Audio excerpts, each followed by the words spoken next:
They erased me from family photos, uninvited me from the wedding, told everyone I was toxic, controlling, a father who deserved to disappear. For 23 years, I let them believe I was gone. But when I walked into that courtroom, in the suit I'd bought for my daughter's wedding, the judge went pale. His hands trembled as he whispered, "My God, is that really him?" Nobody knew who I was until that day.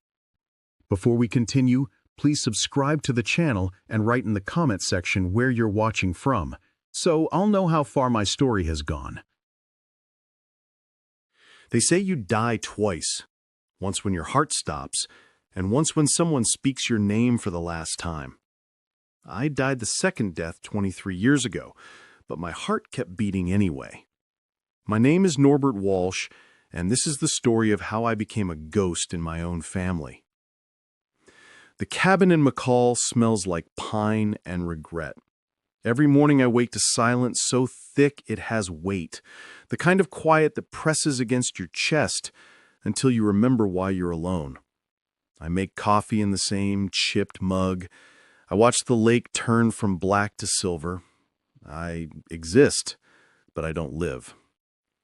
On the mantle, there's a photo of Melissa at 7, gap-toothed and fearless, sitting on my shoulders at the Boise River. Her tiny hands grip my forehead. My smile is so wide it looks like it might split my face. Some mornings I can't look at it. Other mornings, I can't look away. There are letters, too. Birthday cards I wrote but never sent. "Dear Cody, you turned 5 today. I wonder if you like dinosaurs or trains, or if you even know my name." They're stacked in a shoebox under my bed, sealed and stamped with addresses I'm too afraid to use. Because the last time I showed up uninvited, Melissa threatened a restraining order.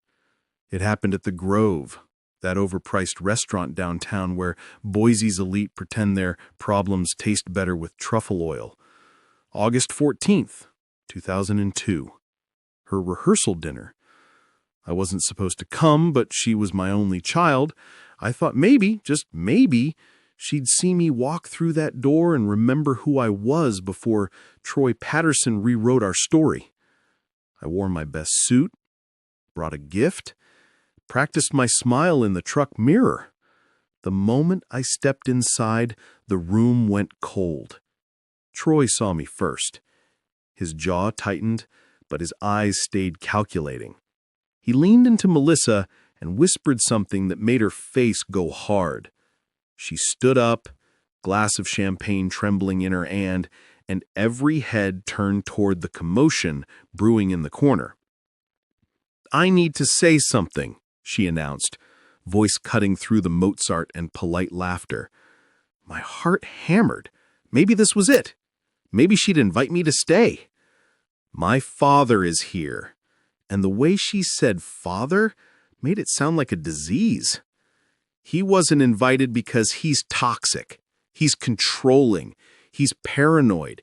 He's tried to sabotage my happiness from the beginning, and I won't let him ruin this night too. Faces I'd known for years, contractors, neighbors, her godmother, looked at me like I'd crawled out of a sewer. Troy stood behind her, hand on her shoulder, expression perfectly crafted into protective concern. But I saw it, that flicker of victory in his eyes. I left without a word. What could I say? She'd already written my eulogy in front of 50 witnesses. That night, I drove to McCall and never came back.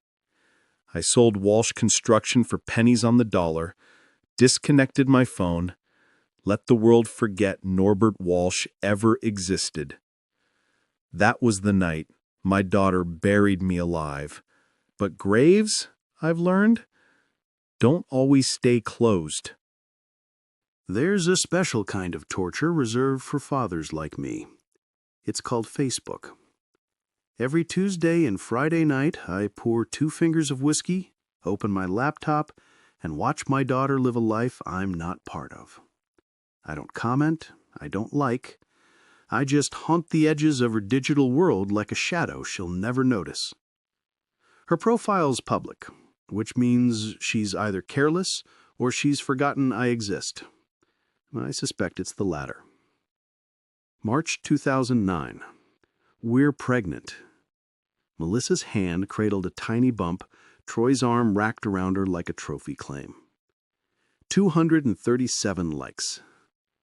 My hand hovered over the keyboard for 20 minutes before I closed the laptop and cried into my whiskey instead. October 2009. A hospital photo. Melissa exhausted and radiant, holding a red-faced newborn with a shock of dark hair. Everyone, meet Cody James Patterson, 7 pounds 3 ounces of perfect.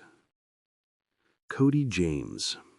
She'd given him Troy's last name, erased mine from his bloodline completely. But God, he was beautiful. Over the years, I watched him grow in increments.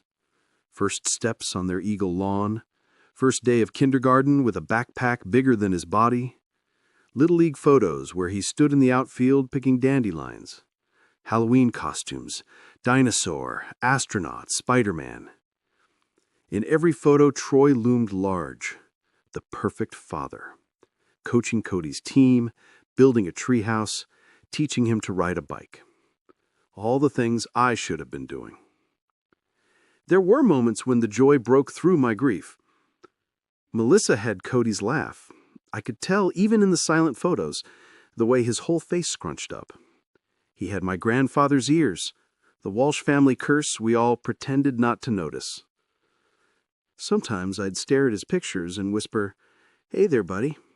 I'm your grandpa. We've never met, but I love you anyway." Pathetic? Maybe, but it was all I had. July 2018. A photo that stopped my breath.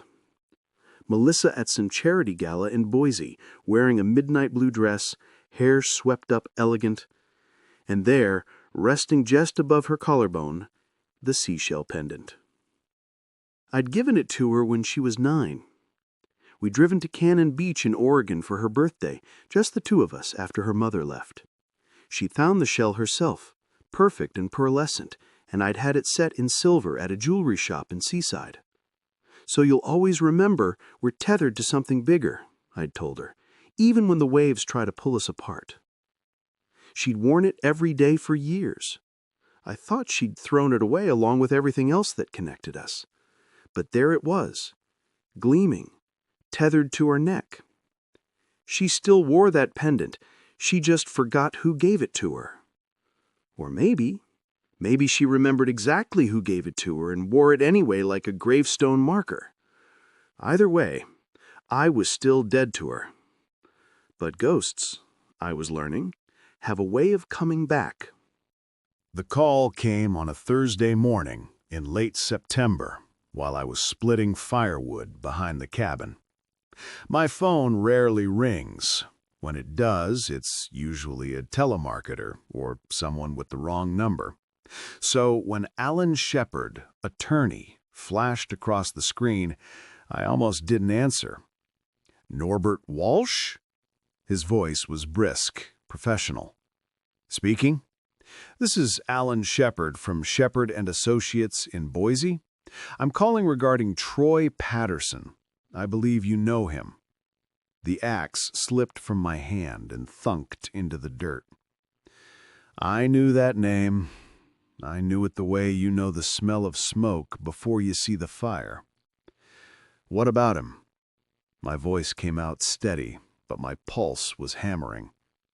"He's been indicted on multiple counts of embezzlement and fraud. Federal charges. The trial starts in 3 weeks at Ada County Courthouse. Mr. Walsh, your name came up in our preliminary investigation. We found documentation suggesting Mr. Patterson may have defrauded your company back in 2002. 23 years. 23 years of silence. And now this. Why are you calling me? Because we're building a case and we believe you have information that could be valuable. But there's something else you should know. Another pause, heavier this time. Your daughter, Melissa Patterson, is listed as a witness for the prosecution. She's claiming she had no knowledge of her husband's activities. The world tilted. Melissa, playing victim, playing innocent. I remembered the late nights at Walsh Construction when Troy would arrive after hours, claiming he needed to catch up on paperwork. I remembered the wire transfers I'd questioned, the shell companies with names that sounded legitimate until you looked closer. And I remembered Melissa's face when I confronted them both, not shocked, but angry, defensive, like I was the one breaking some unspoken rule. She'd known. She absolutely known. Mr. Walsh, are you still there? Yeah, I'm here. I'd like to meet with you, review what you have. If Troy Patterson defrauded you the way we suspect, your testimony could be crucial. What's he accused of?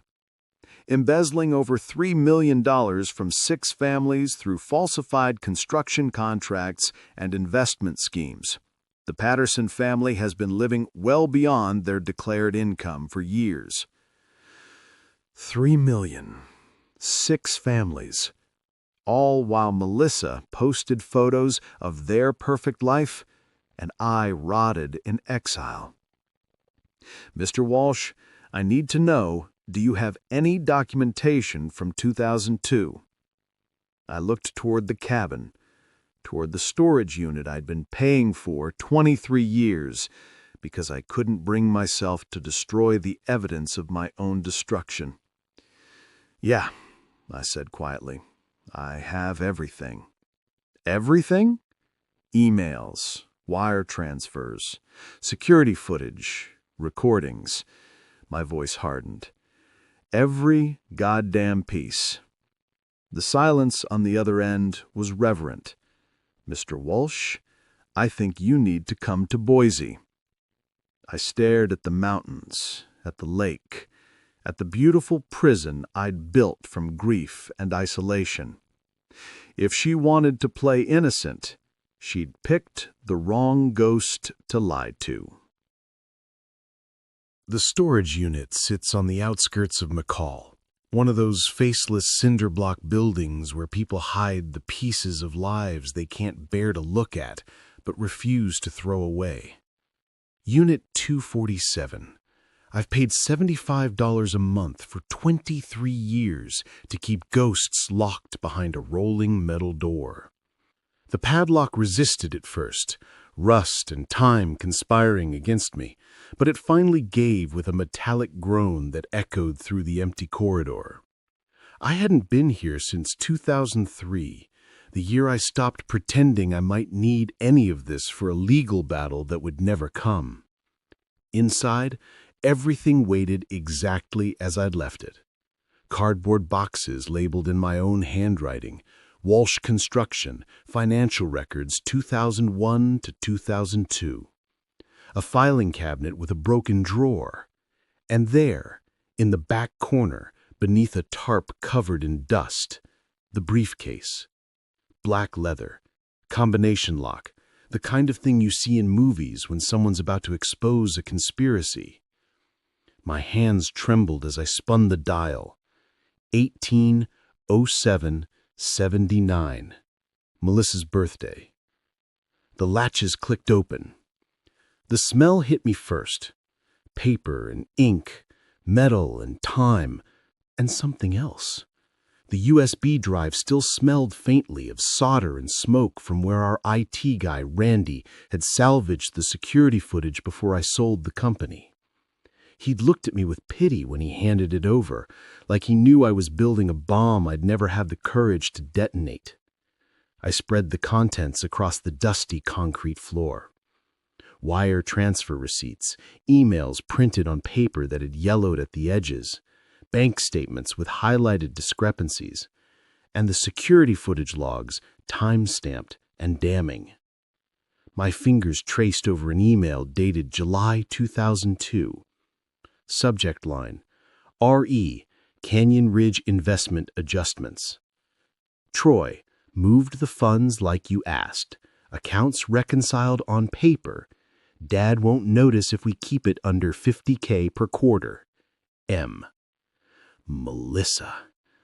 I read it 3 times, each word a knife turning deeper. Another email, September 2002. We need to accelerate the timeline. Once we're married, his credibility is shot anyway. Nobody listens to bitter fathers. Troy's response. Agreed. The rehearsal dinner is the perfect stage. My vision blurred. They'd planned it. Not just the theft, the entire demolition of my reputation. The public humiliation at the Grove wasn't spontaneous pain. It was strategic execution. I pulled out the security footage log. August 3rd, 2002, 11:47 p.m. Melissa and Troy in my office. The timestamp showed they'd accessed the company server for 43 minutes. Randy had flagged it in his notes. File transfers detected. Multiple documents moved to external drive. But the worst part? The part that made my hands shake so badly I had to set the papers down, was buried in a manila folder labeled Partnership Proposals. A contract to dissolve Walsh Construction and reform under a new name, Patterson Development Group, dated for October 2002, 1 month after their wedding. The signature lines were filled in. Troy's scrawl in blue ink. And there, in her handwriting, the same careful cursive she'd used on childhood thank you notes, was my daughter's signature. She hadn't just known about the theft. She'd been his partner from the beginning. I sat in that storage unit for an hour, surrounded by evidence of my own daughter's betrayal, and felt something I hadn't felt in 23 years. Not grief, not even anger. Purpose. The last real conversation I had with my daughter happened 3 days before the rehearsal dinner. I'd driven to her apartment in downtown Boise, one of those renovated lofts with exposed brick and industrial lighting that cost more than my first house. Troy answered the door in bare feet and a polo shirt that probably cost $200. Norbert. Not Mr. Walsh, not even a handshake, just my first name, flat and dismissive. I need to talk to Melissa. She's busy. Then I'll wait. He didn't move from the doorway, but Melissa appeared behind him, hair in a messy bun, wedding binder clutched to her chest like armor. Dad, what are you doing here? Can we talk? Alone? Troy's hand found her shoulder. She didn't shake it off. Anything you need to say, you can say in front of Troy. So I did. I told her about the missing funds, the wire transfers that didn't add up, the shell company registered under Troy's cousin's name in Nevada. I'd spent weeks tracking the paper trail, and it all pointed to one conclusion. Her fiancé was stealing from Walsh Construction. I know this is hard to hear, sweetheart, but I have proof. Stop. Her voice was ice. Just stop. Melissa, if you just look at the documents. No, Dad, I'm not doing this anymore. She stepped forward, and I saw something in her eyes I'd never seen before. Not anger, contempt. You've hated Troy from the moment we met. You've questioned everything, his job, his family, his intentions. And now, 3 days before my wedding, you show up with conspiracy theories? They're not theories. I have bank statements. You have paranoia, she cracked. You've always been like this. When Mom left, you accused her of having an affair. When I got into Berkeley, you said the admissions office made a mistake. When I started dating, you ran background checks on every guy I brought home. The words hit like punches. I was protecting you. You were controlling me. Tears spilled down her cheeks. Do you know what it's like to have a father who trusts nobody, who sees threats in every shadow, who loves you so much it feels like suffocation? My throat tightened. Melissa, I'm not wrong about him. You're not wrong about anything, are you? She laughed bitterly. That's the problem. You're always right, and everyone else is always lying or stupid or out to get us. Well, I'm done. I'm marrying Troy. I'm building a life. And I'm doing it without you looking over my shoulder, waiting for me to fail. I've never wanted you to fail. Then let me go! The silence stretched between us like a canyon. Troy pulled her back gently. I think you should leave, Norbert. I looked at my daughter. Really looked at her. At the defiance in her jaw. The pendant at her throat. The wedding binder clutched so tight her knuckles were white. And I saw something I'd missed. Fear. Not of me. Not of Troy. But of the truth. Maybe she wasn't protecting him. Maybe she was protecting herself. The Ada County Courthouse looks the same as it did 23 years ago. Imposing limestone columns, American flags snapping in the October wind, and the kind of institutional gravity that makes even innocent people nervous. I'd driven into Boise before dawn, avoiding familiar streets, parked 3 blocks away like a fugitive in my own hometown. The courthouse opened at 8. I was there at 7:53. The clerk at the records desk was younger than Melissa, with cat-eye glasses and a name tag that read Jennifer. I need information on case number 2025 CR 08847, Patterson trial. She typed without looking up. Public record, trial starts next Monday. Judge Andrew Morrison presiding. My hand froze on the counter. Morrison? Yeah, he's been assigned to all major fraud cases this quarter. She turned her monitor slightly. Is this the case you're interested in? But I wasn't looking at the screen anymore. I was looking 26 years into the past. Interstate 84, westbound toward Boise, December 1999. Black ice and a blue Toyota Camry spinning across 3 lanes like a figure skater losing control. I'd been driving home from a job site when I saw the car slam into the guardrail and flip. Once, twice, metal screaming, glass exploding, then silence. Traffic stopped. Nobody moved. I ran.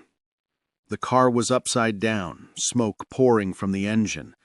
Inside, a teenage girl hung from her seatbelt, blood streaming down her forehead, eyes wide with terror. The smell of gasoline was overwhelming. I've got you, I said, though my hands were shaking. I've got you. I cut the seatbelt with my work knife, pulled her through the shattered window, carried her 50 yards from the wreckage before my legs gave out. The car exploded 30 seconds later. Her father arrived with the ambulance, a prosecutor named Andrew Morrison, who looked at me like I'd pulled his entire world back from the edge of oblivion. You saved her life, he'd said, voice breaking. I don't know how to thank you. Just hug your daughter and drive safe. He'd gripped my hand. Andrew Morrison. If you ever need anything, you call me. I never did. Sir, do you need a printout of the docket? Jennifer's voice pulled me back to the present. No, I said quietly. I have everything I need. I walked out into the cold Boise morning, briefcase heavy in my hand, and looked up at the courthouse windows. Somewhere in there, Judge Andrew Morrison was preparing for a trial. Troy and Melissa were building their defense, and nobody knew that the ghost they'd buried 23 years ago was about to walk through those doors. The past had just stepped into the same courtroom. And this time, I wasn't running. The suit still fits. I'd forgotten that. 23 years in a garment bag at the back of my cabin closet, and it still fits like it was tailored yesterday. Charcoal gray Tom Ford, 3 buttons, Italian wool that cost more than my first truck. I'd bought it for one purpose only, to walk my daughter down the aisle. That walk never happened, but the suit remained, waiting like a promise I couldn't keep. Monday morning, trial day. I stand in front of the bathroom mirror and button the jacket, smooth the lapels, adjust the Windsor knot on a burgundy silk tie. The man staring back at me looks like someone important, someone who matters, someone who wasn't erased.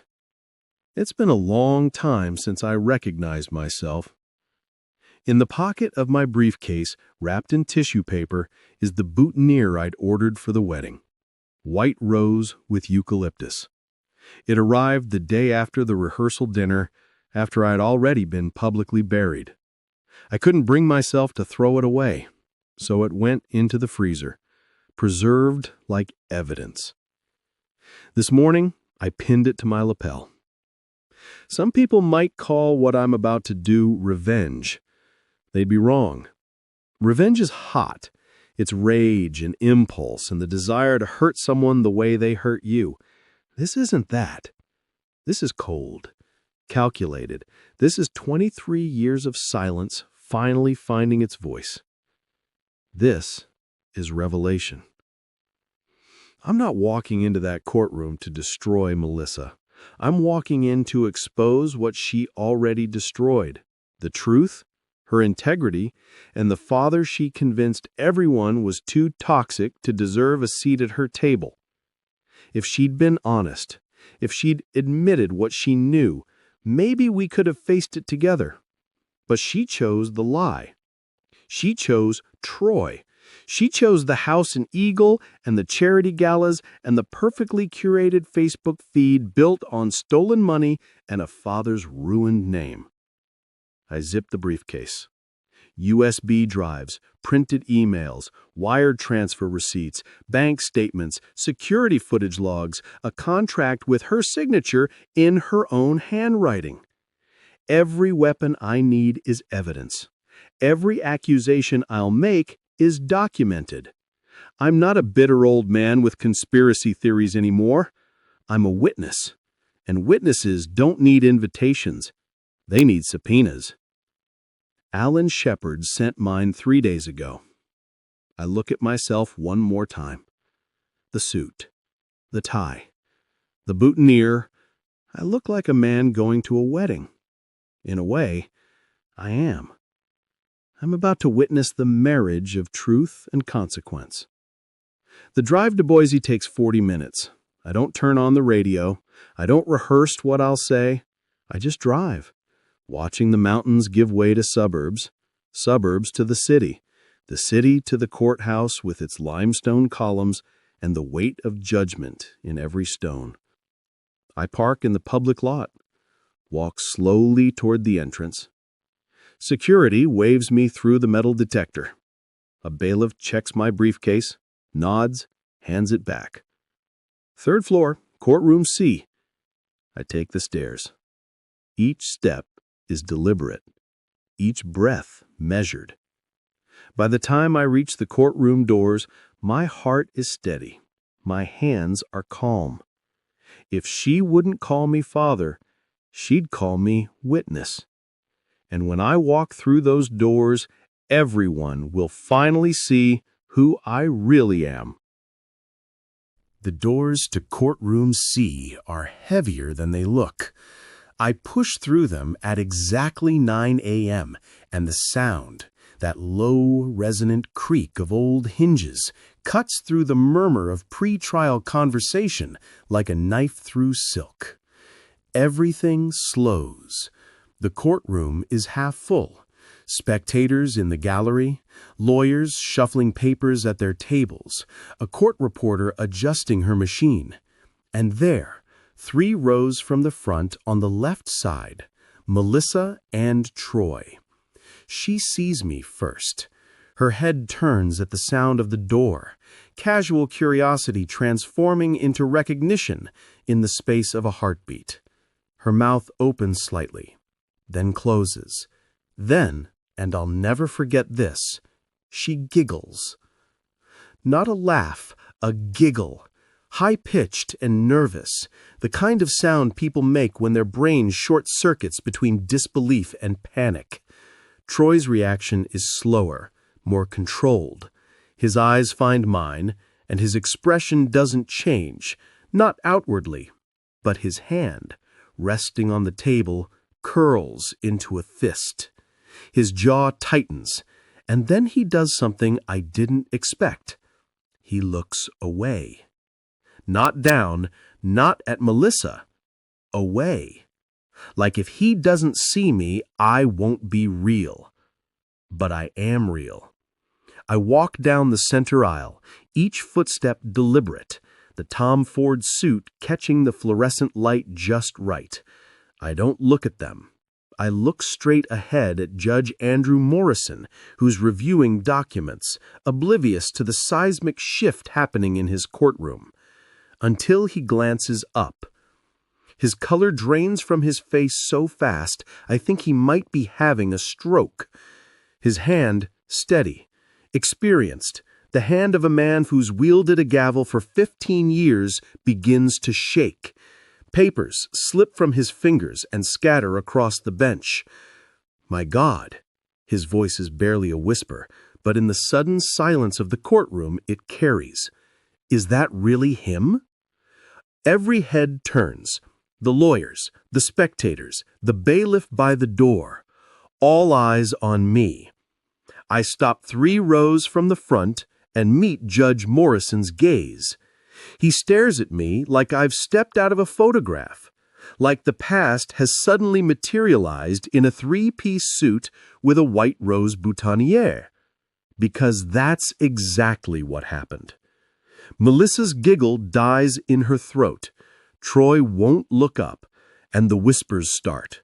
Confused, curious, urgent. Who is that? Why does the judge look like he's seen a ghost? Is that someone important? Alan Shepard rises from the prosecution table, a slight smile playing at his lips. He knew I was coming. He knew what this moment would be. Judge Morrison finally finds his voice. Mr. Walsh. The name echoes through the courtroom. Melissa's face goes white. Troy's fist clenches tighter.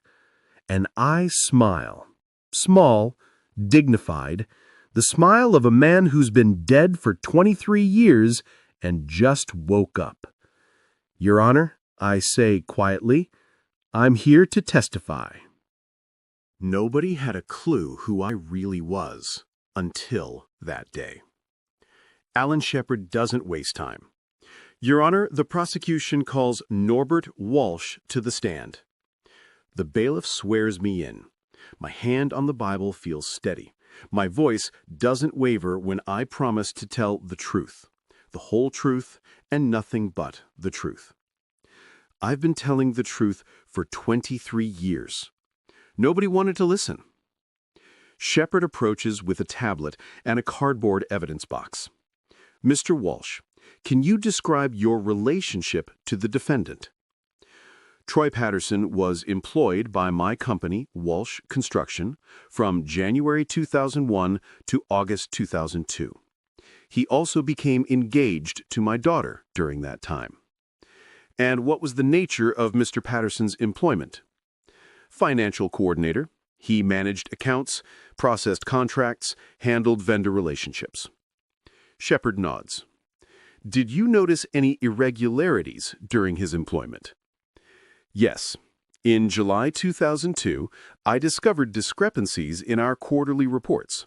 Money was being transferred to shell companies, entities that existed on paper but had no physical operations. Troy shifts in his seat. His lawyer whispers something urgent. Shepard pulls a document from the box. Your Honor, the prosecution calls Exhibit 47A, a wire transfer dated July 18, 2002, to an entity called Canyon Ridge Investments. The document appears on the courtroom monitors. $50,000. Troy's authorization code. Mr. Walsh, what is Canyon Ridge Investments?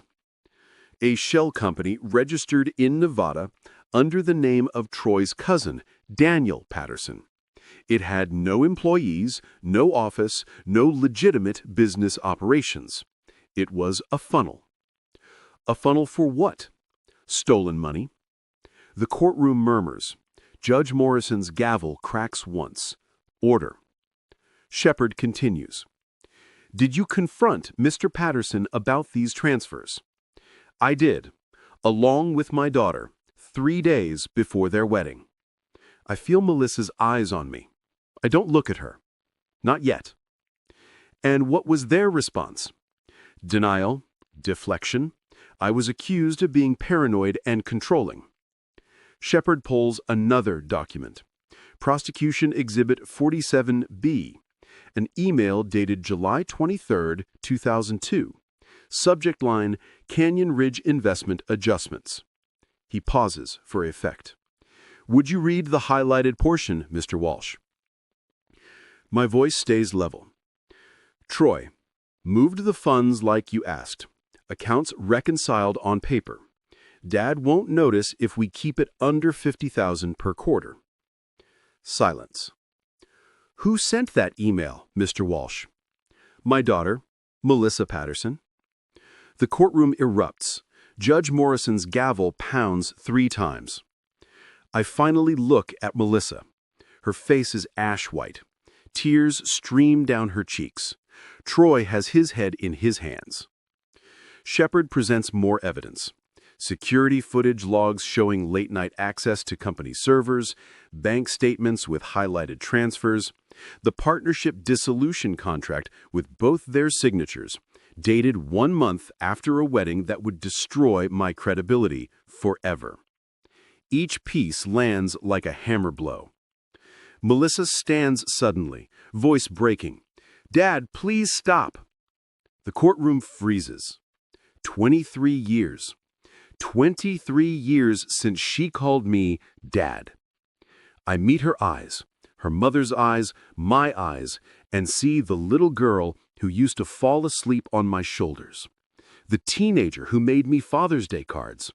The woman I'd have died for. I can't stop, Melissa, I say quietly. Someone has to tell the truth. Because I wasn't doing this to destroy her. I was saving what was left of her soul, even if she hated me for it. The prosecution calls Melissa Patterson to the stand at 2:17 p.m.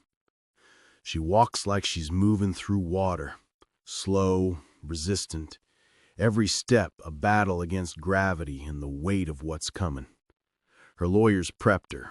I can see it in the way she sits with her spine straight, hands folded, chin lifted just slightly.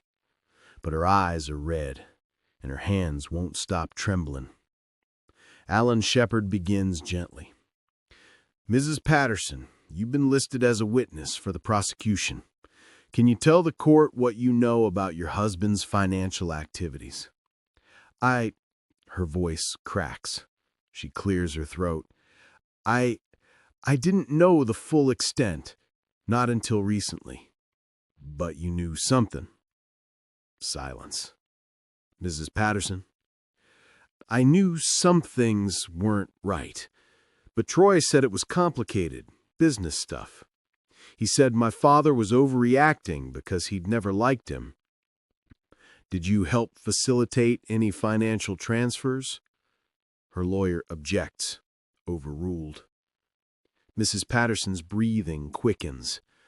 I sent a few emails, moved some accounts around when Troy asked, but I thought it was legitimate. Shepard pulls up the July email on the monitor, her own words staring back at her. Dad won't notice if we keep it under $50,000 per quarter. Mrs. Patterson, does that sound like someone who thought the activity was legitimate? The dam breaks. Her face crumples. Tears spill over. I was scared, okay? I was 24 years old, and Troy said if I didn't help him, everything would fall apart. The business, our future. He said my father would ruin us out of spite because he couldn't control me anymore. So you chose to participate? I chose to survive. She voice rises, raw and desperate. You don't understand what it was like. Troy was everything. Confident, successful. He made me feel like I mattered. And my dad? She looks at me for the first time since taking the stand. My dad was suffocating. Every decision questioned. Every relationship investigated. Every choice had to be approved by him first.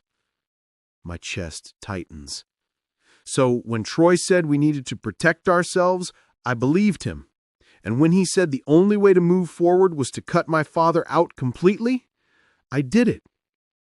Even though you knew he was innocent? She doesn't answer. She doesn't have to. Shepard lets the silence sit. Mrs. Patterson, at the rehearsal dinner in August 2002, you publicly accused your father of being toxic and controlling. Was that true? Her voice is barely a whisper. Parts of it were true, but not the way I said it, not in front of everyone. Troy coached me. He said if I humiliated him publicly, no one would believe him if he tried to expose us later. My vision blurs. All this time, I thought she'd chosen Troy over me, that she'd willingly traded her father for a bigger house and a better life. But she hadn't chosen anything. She'd been trapped, manipulated, turned into an accomplice by a man who saw her as a shield, not a partner.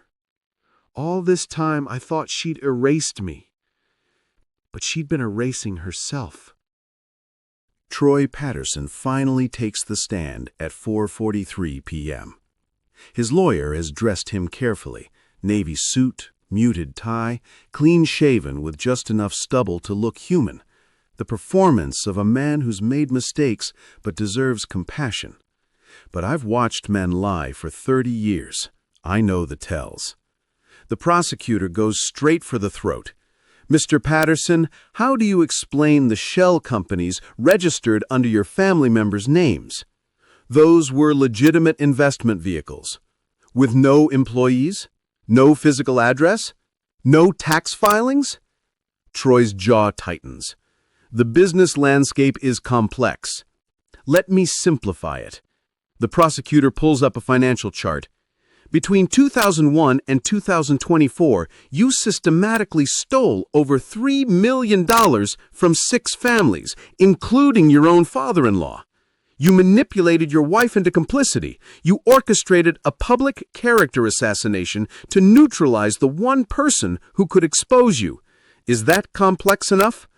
That's a gross mischaracterization. Is it? Another document appears. This is a partnership dissolution agreement dated October 2002.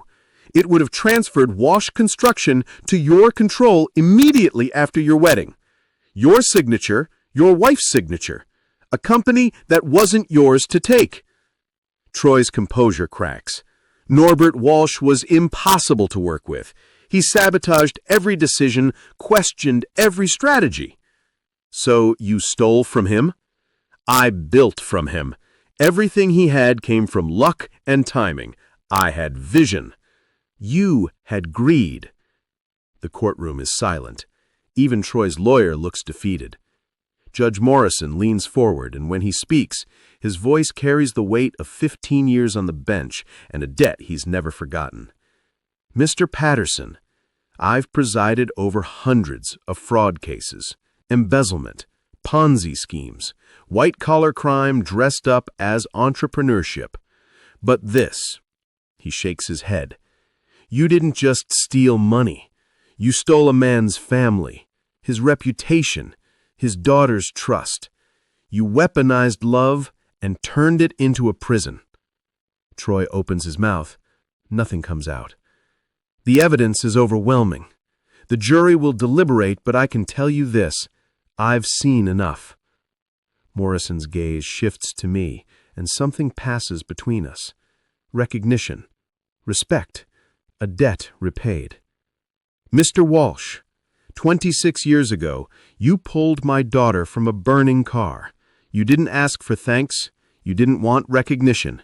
You just did what was right. His voice softens. You did it again today. The gavel falls. Court is adjourned until tomorrow for jury deliberation. As the courtroom empties, I sit in the gallery and realize something I'd forgotten. Justice isn't about punishment. It's about remembering. Remembering who we were before the lies. Remembering what matters when everything else burns away. Remembering that truth, no matter how long buried, always finds its way back to light. The Boise Art Museum sits on the edge of Julia Davis Park, surrounded by October leaves that glow copper and gold in the afternoon light. I'm not sure why I came here. Maybe because courtrooms drain your soul, and art, even art made by strangers, reminds you that beauty still exists, that not everything in the world is broken. The gallery's quiet, Thursday afternoon. A handful of visitors moving between exhibits with reverent silence. I wander into a section labeled Young Artists of Idaho, Elementary School Showcase. The walls are covered with children's paintings, bright colors, ambitious subjects, that fearless creativity kids have before the world teaches them to doubt themselves. And then I see it. A small canvas in the corner. A mountain cabin by a lake, surrounded by pine trees and snow-capped peaks. The brushwork is messy, but earnest. The perspective slightly off, but the emotion is perfect. The placard reads, Grandpa's House, a place I've never been. Cody Patterson, age 15, Eagle Middle School. My breath catches. He painted my cabin, my lake, my mountains, a place he's never been.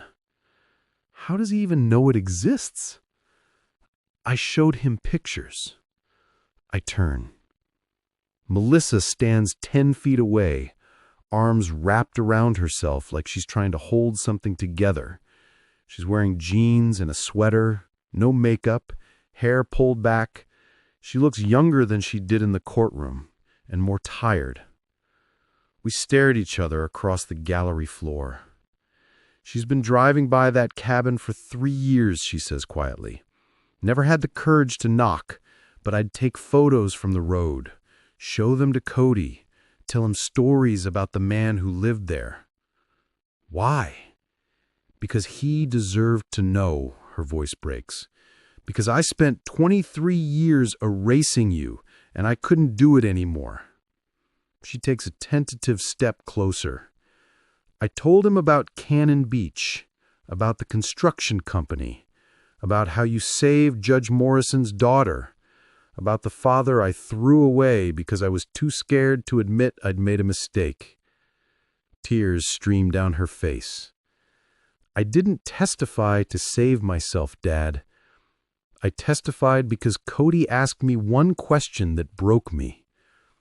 He said, Mom, if Grandpa was so bad, why do you still wear the necklace he gave you? Her hand moves to her throat, but the seashell pendant isn't there. Where is it? She smiles through tears. I gave it to Cody. He wears it every day. Says it reminds him that even when people drift apart, they're still tethered to something bigger. My vision blurs. He wants to meet you, she whispers, if you'll let him. I look back at the painting, at the cabin rendered in a teenager's hopeful brushstrokes, at the mountains and the lake, and the lonely beauty of a place one boy imagined as home. "He already knows me," I say softly. Melissa steps beside me, and we stand together in silence, staring at the painting her son made of my life. Maybe some ghosts don't haunt. Maybe they guide. Maybe they wait patiently in cabins by frozen lakes until the people they love remember the way back home. The cabin feels different when I return to McCall. Same pine walls, same stone fireplace, same view of the lake turning silver in the early November light. But the silence doesn't press against my chest anymore. It just is. I spend the morning cleaning my workbench. 23 years of dust and neglect wiped away with steel wool and lemon oil. The tools still fit my hands. The wood still smells like possibility. I've forgotten that building something with your own hands is a form of prayer. By afternoon, I'm sketching plans for a bookshelf. Something sturdy, something that'll last. Something for a boy who paints houses he's never seen. The mail arrives at 2:30. I almost don't check it. Habit from years of only expecting bills and junk catalogs. But something makes me walk to the mailbox at the end of the gravel drive. Inside is a single envelope, cream-colored, Melissa's handwriting. My hands shake as I open it. "Dad, I don't know if you'll read this. I don't know if I deserve for you to read this, but I need to say it anyway. I'm sorry. Not the shallow kind of sorry people say when they bump into you at the grocery store. The kind that sits in your chest for 23 years and grows heavier every day until you can't breathe around it anymore. I'm sorry. I believed his lies over your truth. I'm sorry I humiliated you in front of people who loved you. I'm sorry I let you disappear. Troy is going to prison, 15 years minimum. The lawyers say I might face charges too. Accessory, conspiracy, fraud. I don't know what happens next, but I know I can't fix the past by running from it anymore. Cody knows everything now. The theft, the lies, the father I erased. And he's angry, not at you, at me, at the years I stole from both of you. He asked if he could meet you. Thanksgiving is in 3 weeks. We're not doing anything big this year, just the two of us. But if you wanted to join us, if you wanted to come home, there's a guest room. There's a seat at the table. There's a grandson who wants to know where he gets his ears from. I'm enclosing a photo. It's the only one I have where he's wearing the necklace. He says it makes him feel brave. I wore it for 23 years and felt like a coward. Maybe courage skips a generation. Love, Melissa. The photo slips from the envelope. A 15-year-old boy with dark hair and my grandfather's unmistakable ears, grinning at the camera. Around his neck, the seashell pendant, catching the light like a promise kept. On the back, in different handwriting, Grandpa. Mom says you like to build things. I'm not great with tools yet, but maybe you could teach me. Cody. I sit on my porch until the sun sets and the stars come out, holding that photo like it's made of glass. For 23 years, I was invisible. I was the toxic father, the paranoid conspiracy theorist, the ghost at the wedding, the man erased from family photos and Christmas cards and the entire narrative of my daughter's life. But that day in court, my silence finally spoke. And someone listened.